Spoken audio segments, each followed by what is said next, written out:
Olá pessoal, vamos estar dando seguimento na nossa matéria sobre soldagem, ok? E dando uma relembrada, uma recapitulada aqui nos principais tópicos que foram falados na última aula. A gente deu uma falada sobre bisel, né? Onde nós temos o que seria, né? Muita gente utiliza como meio chanfro, né? Quando a gente tem uma angulação em uma das peças que serão unidas, certo? Por exemplo, nós temos aqui um material sem bisel e aqui um material com bisel, onde foi feita a retirada do material para ser preenchido com solda, certo? Falamos sobre brasagem, né, sendo um processo de material onde a gente tem o material de adição, né, ele sofre fusão, ou seja, o metal à base não participa da zona de fundida. O metal de adição se distribui por capilaridade na fresta, formando pela superfície das juntas após fundir-se. Esse é um processo, né, muito amplo, muito tecnológico, né? Vocês podem ver que não é tão simples. É um processo automatizado também, né, onde vocês podem ver que são vários bicos mandando, né, a tensão, a corrente, né, a temperatura no material para poder estar fazendo essa fundição, correto? Que nada mais é que unir, né, os materiais. Falamos ainda sobre camadas, que são diferentes dos números de filetes, né? A camada está ligado à superfície, né, digamos o andar, né? Quando você faz um prédio, você tem de 2, 3, 4, 5 andares, 6 andares, 20 andares. As camadas seriam os andares, certo? Então a gente pode ter, né, por exemplo, um filete em uma camada ou 2 filetes em uma camada. A gente pode ter um filete numa 8ª camada e aqui a gente pode ter 29 filetes, né, totalizando aí em 8 camadas ou mais camadas quando mostra aí as setas, correto? Falamos ainda sobre zona, né, termicamente afetada, um pouco sobre disso, né, a questão da granulação, que entra dentro da parte cristalina do material. Acho muito interessante essa parte, por mais que seja um assunto abordado nas faculdades, né, é bom que vocês já vão visando isso e já preparado para esse assunto, onde vocês vão ver que vocês vão falar bastante sobre granulação, estrutura cristalina, certo? Então, né, aqui a gente fala um pouco sobre a estrutura cristalina do material, a granulação, quando os grãos a gente tem grãos menores e grãos maiores, ZTA, nada mais é que a zona termicamente afetada, também falei na aula passada, e com isso a gente tem, né, questão de parte com tensão, parte sem tensão, o limite de fusão que aconteceu e todas as respectivas propriedades durante o processo de soldagem. E finalizamos a nossa aula neste slide. Então, né, vamos estar dando seguimento na matéria a partir dele. Qualquer dúvida, anotem e só estar me chamando. Então, pessoal, ainda falando sobre chanfro, que também é conhecido como groove, é uma abertura ou um sulco na superfície de uma ou entre 2 peças ou 2 componentes, que determina o espaço para conter a solda, né? Os principais tipos de chanfro são os seguintes. Então, pessoal, a questão do chanfro e do bisel, vocês podem ver que estão interligadas, né? A gente tem a questão da retirada do material para ser preenchido com solda. Então, em ambos os acontecimentos, tanto no chanfro quanto no bisel, a ideia é facilitar com que a raiz da solda seja atingida por todo o complemento da solda. E, né, promover, objetivar com que todo o material seja fundido, certo? Que a gente não tenha falta de penetração na superfície, que não tenha, né, superfície mal introduzida com solda, certo? Então, para isso, a gente cria os chanfros. Os chanfros aí são para facilitar e poder ser compreenchido com material, né, com solda e conter, né, complementar esse espaço faltando aí na determinado chanfro, que pode variar em vários tipos de chanfros. Aí a gente encontra alguns, não são todos e nem são os principais também que eu posso estar falando com vocês, mas alguns sim são principais, outros muito pouco utilizados, mas né, a gente está abordando no assunto aqui agora os chanfros. Nesse primeiro momento, nós temos o que chamamos de chanfro reto, ou ainda união de topo sem chanfro, certo? Onde o material ele não tem chanfro, certo? Ele vem de forma a 90 graus de ambos os lados, e aí a gente simplesmente toca uma parte sobre a outra, ou ainda, esse é o chanfro reto. Temos o chanfro também conhecido como chanfro I, ok? E aí ele pode ser com entalhe ou sem entalhe. Esse entalhe seria o espaço entre uma peça e outra. Por mais que não tenha chanfro, a gente tem um espaço para preenchimento e arraização do material. Chanfro meio V, certo? Quando a gente não tem o V completo, nós temos o meio V, que faz a metade de um V, porque se fosse para o lado de cá seria o V completo. Então esse chanfro meio V, na verdade nós temos um bisel e uma peça sem bisel, né? Então uma peça é chanfrada em meio V e a outra peça não é chanfrada, a gente mantém ele como se fosse o reto. A grosso modo, nós temos uma peça dessa forma e uma peça desta forma. Com isso aí a gente tem o que chamamos de chanfro V. Meio V. Para chanfro V, aí sim, nós temos metade de um V para um lado e metade de um V para o outro, formando então a abertura completa de um V, que seria basicamente este formato, fazendo com que a gente tenha meio V para cá e meio V para cá, totalizando então o nosso V completo. Então esse é o famoso chanfro V, muitíssimo utilizado. Chanfro U é bem parecido com o chanfro V, porém ele é de forma circular, digamos assim. Onde então o nosso material vem, chega aqui, ele faz uma inclinação e um pequeno nariz. Nariz seria esta parte, ok? Então, para o U, nós vamos ter essa angulação circular. E o que nós temos aqui que seria o nariz, esta região, né? Então, para isso, nós temos aí a angulação de um lado e a angulação do outro, formando, né, a letra U.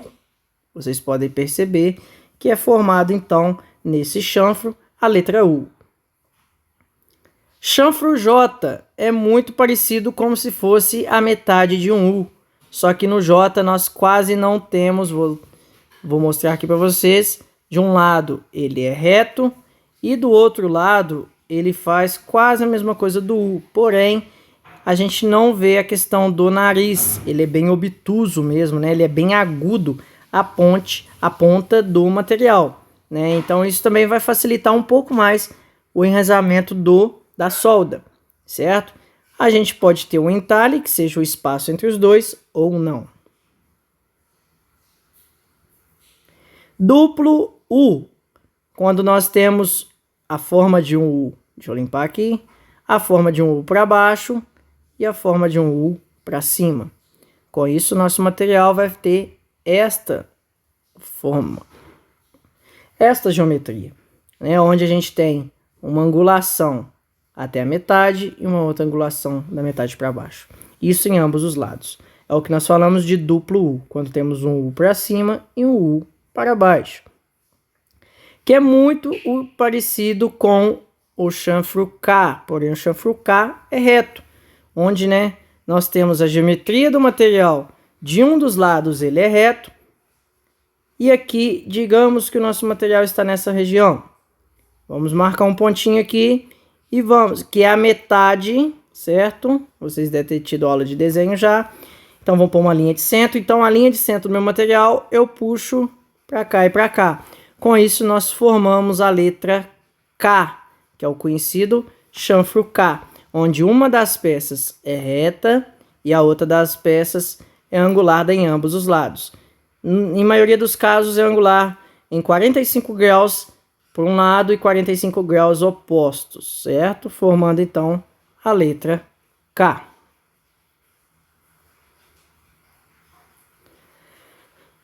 Duplo J, ainda como o U, quando a gente faz a questão do J somente em uma das partes, né? Então, uma parte se mantém reta, a outra parte vem. Vamos marcar um ponto, que é o centro, linha de centro, angulação, angulação e modiquinho. Então, com isso, a gente tem o que nós chamamos de J e J. Então, são um duplo J, ok? Essa é o ângulo duplo J, ou chanfro duplo J. Ainda, chanfro duplo V, onde nós temos esta angulação, que é um V para cima e um V para baixo. Pessoal, ainda tem pessoas que chamam esse chanfro de chanfro X, porque se você for ver, ele também faz a letra X, certo? Com isso, então, a gente forma-se o chanfro X ou chanfro V. Tem literaturas e literaturas para cada tipo de material e cada tipo de chanfro. Alguns falam que o chanfro V tem um pequeno nariz, certo? Deixa eu limpar que não ficou bom. A gente tem um nariz, como vocês podem ver nesse desenho. Aqui nós temos um duplo V, correto? E no chanfro X nós não temos nariz. Ele simplesmente é agudo ao centro, formando então a letra X.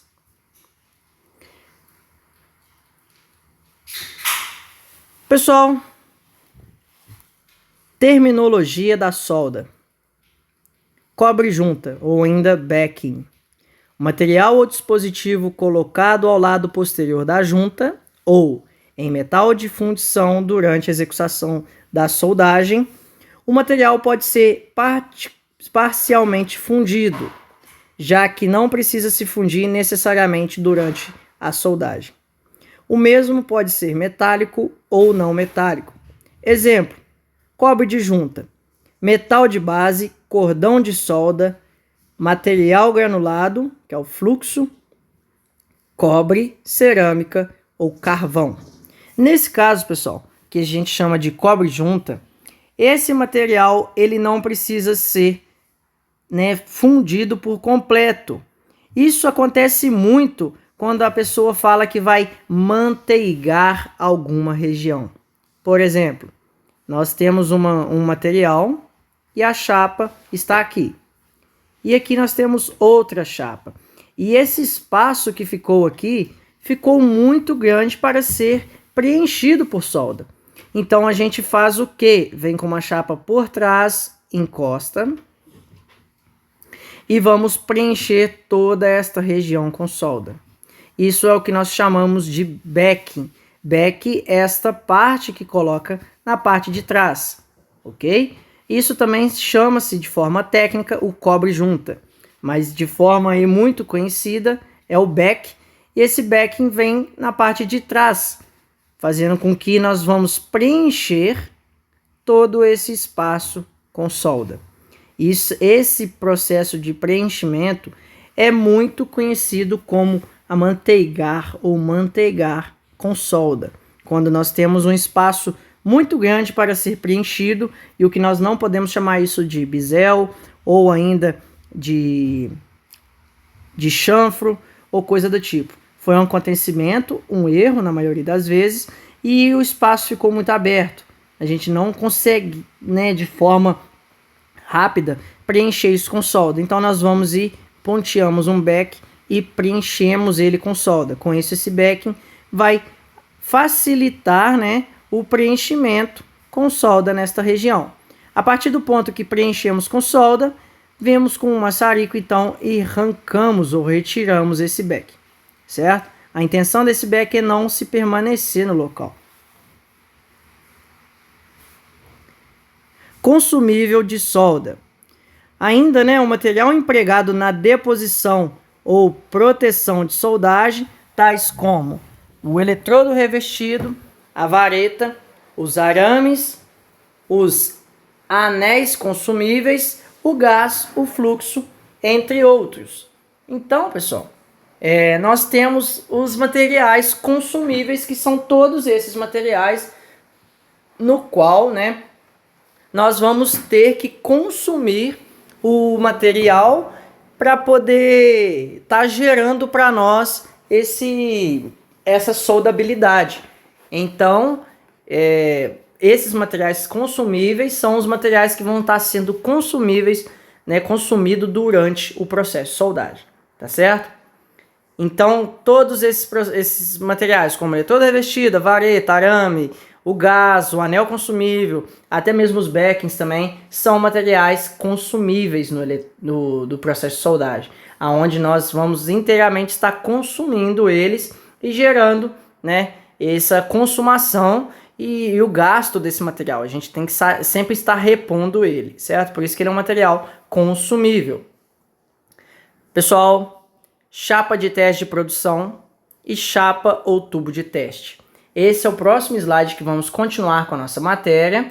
Espero que todos tenham entendido a matéria. Se não tiver muito claro para vocês, eu peço que vocês estejam, né, entrando em contato comigo, né, tirando essas dúvidas, me perguntando alguma coisa que não ficou muito clara, às vezes alguma coisa que vocês já viram na indústria, no trabalho de vocês, e eu posso estar colaborando com essa informação.